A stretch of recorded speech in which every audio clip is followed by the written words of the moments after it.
Hey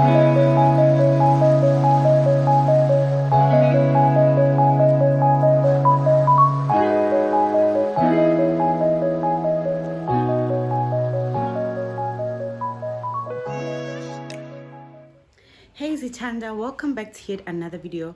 Welcome back to my YouTube channel. I'm your girl Balasamakhatla, and if you're new on this channel, please do subscribe, please do like, and please do comment, because I love hearing from you guys. And if you are my regular welcome back, my loves. Welcome back.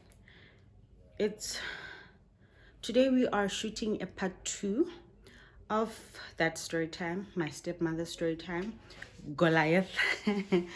We are shooting a part 2, and yeah, today we don't have any candles because what, child? But yeah, it's gonna be noisy because my son is here, is in the house. So I think every time I shoot these story times, there's always going to be noise, because every time when I try to put him to bed and then I try to do my makeup quickly, install my hair, he wakes up. So I get a choice. But that won't stop me from delivering content to you guys. So yeah, let's get into it. We are continuing from the previous story time, and it's how my stepmother almost starved me to death. All right, I'm not being dramatic. I'm sure you guys are saying, oh, this one is being dramatic. I'm not being dramatic. It happened, okay? It happened, and for the longest of time. Okay, let's get into the story. This is the previous story is when she came between my dad and I. So she literally turned my father against me by doing all the things that she was doing, right? So sharp. So from my primary school to my high school days, né? So this is what happened. It literally got worse. The situation got worse, and my dad was just not being there when I needed him the most. I remember so I'm going to cut the story in half. I'm going to cut this one, and so this one is going to continue. I think I'll just see. So this is literally what happened. Né? Sharp as matsatsi anta aya, we lived together. I get sharp, and then I don't know what changed. I don't know what happened. My stepmother, my Goliath, started now. My stepsister had gone into tertiary at that time. Okay, no, let me rewind. In primary, I told you guys how my mother always bought me my uniform, my everything, yeah? And then in high school, she did the same thing, but only this time, these ones were pretending as if they were the ones buying me all of that. So they pretended as if they bought me like school clothes and whatnot. I remember when I started my grade 8, my dad was complaining, how will I buy this child uniform? Where else, when my stepsister started high school, everything was there. They bought her every single thing that she needed, okay? Sharp. They bought me, my dad buy me a school dress, tunic. Sharp. That's the only thing he bought me. Those shoes that I told you about back from primary, those ones that I wore until my my big toe showed, I went to those school. I went with those shoes. Got my first year in grade 8. That school bag that I told you about, I went with that school bag. Got my grade 8. Got my first year, and my mother did not know. My mother knew nothing about this, and at that time, phone. I didn't have a phone. I don't have school uniform. I don't have stationery. I don't have anything. I couldn't do that. So that's what they did. I went to Kuskolong literally with nothing, with just my school dress. Fast forward, winter came. My dad still complained he doesn't have money. So the theory behind it, or my imagination in J, I thought, you know what, Goliath is behind this. Goliath is why when I went to school having everything, and then now I have to suffer my high school days. Yeah. my battery's flashing, you guys. So I figured, you know what, Goliath is behind this. Her child started high school, alle sharp, with everything that she got everything that she needed, and then now I have to suffer, and I don't believe my own dad would do this to me. Yeah, but sharp. And then finally I got a phone. Imagine it was winter.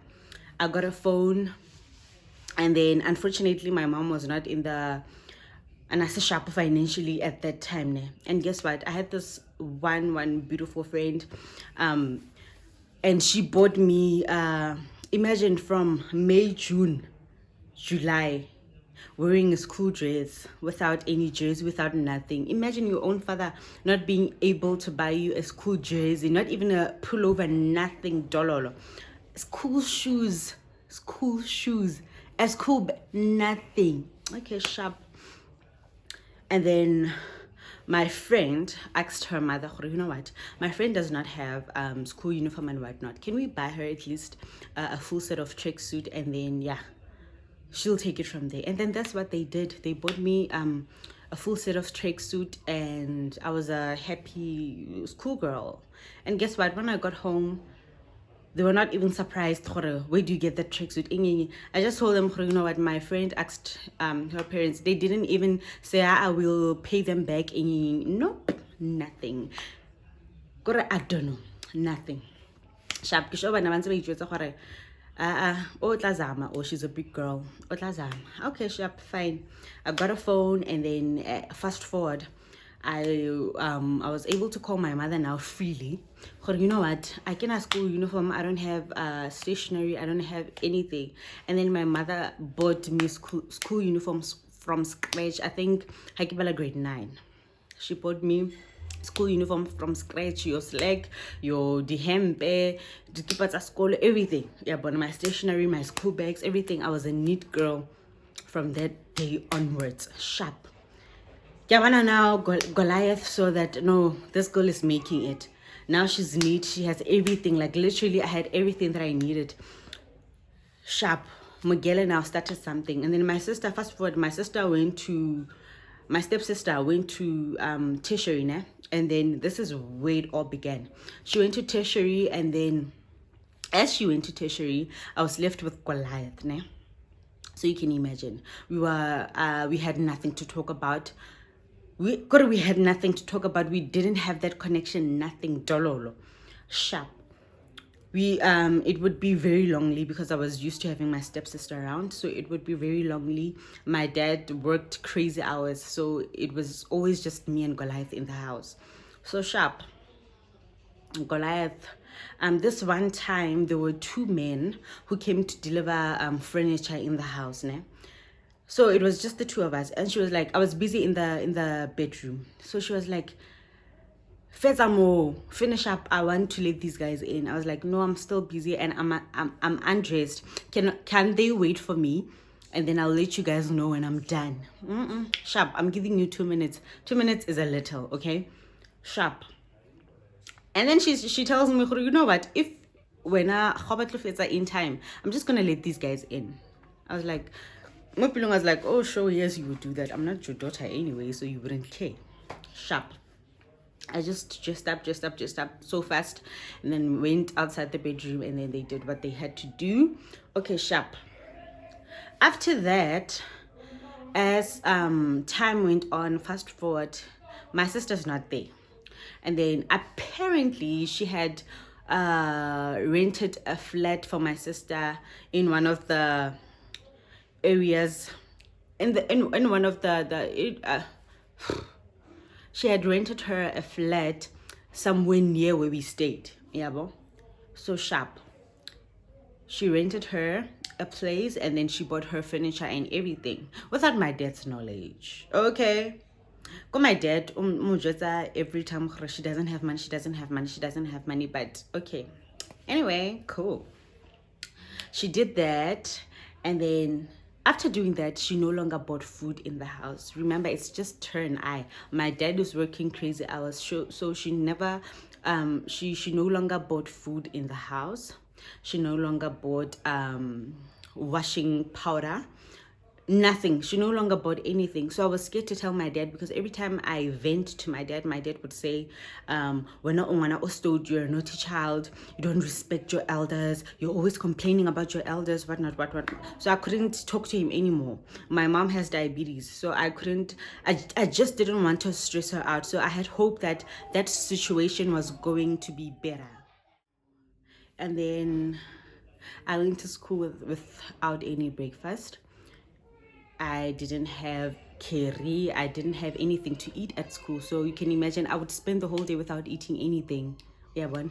I think this lasted for about a week or two before I could tell my mother, you know what, there's no food. So I called my mother, crying so bad. You know what? It's been a week or two now without eating anything. I don't have anything to eat. This buys food in the house. I don't even have anything to wash my school uniform with. I've been going direct school uniform to school. I explained to her my situation, and she cried so bad. She cried, and the first thing she did was to send me money, and then she called my dad. How could you let this happen? Balesa Oro 123 how could you let this happen? She has not been eating. Imagine how is she concentrating in school with an empty stomach for a week or two, and you don't know about this because you're always absent. It's now when my dad took it into consideration and he took it serious. What? Because he was really absent. That woman, did she care? No, she cared less. She didn't give a F. Okay, sharp. My mother sent me money, and then that's when I would eat like takeaways every single day. Eventually I got bored. I would eat takeaways every single day, but it was better. My situation was better. My dad now started realizing, this woman is not treating my child right. I've been treating her child right since we started staying together, but why is she doing this to me? Yeah, but that's when now my dad saw that something is fishy, and I'm going to find out what it is. Okay, fine. I continued staying with that woman, staying with her. Things were no longer nice at all. They were not nice in the beginning, but this time it was worse. So now, okay, fine. So now she started stealing my clothes, like my belts, my vests, my dukes. She started stealing from me. And then I remember her child moved back in. My stepsister, she moved back in. And then we were sharing a room at that time. And then she had bought her this big bed. I was still sleeping in this twin bed. She had bought her this big bed, this big study table. Imagine, we are sharing a room. Those things took all of the space. I had no space for nothing, but okay. It's her mother's house, I guess. So yeah, she stole my mother's Tupperwares, she stole my clothing items, and she denied it. I would tell her that thing is mine, and she would deny her. I bought it in it. So guys, this child. So it was bad. My living conditions were bad. They were really bad. They were bad. Until now, my mother was like, you know what? I am tired. I'm tired of how you are living. I need you to move out of that house. At first, it was my mother's decision. I need you to move out of that house. And then the second time, my stepmother, Goliath, literally kicked me out. But that's for another story time. That's for the next story time. See you guys when I see you. I hope you enjoyed the story time. Mwah! Bye!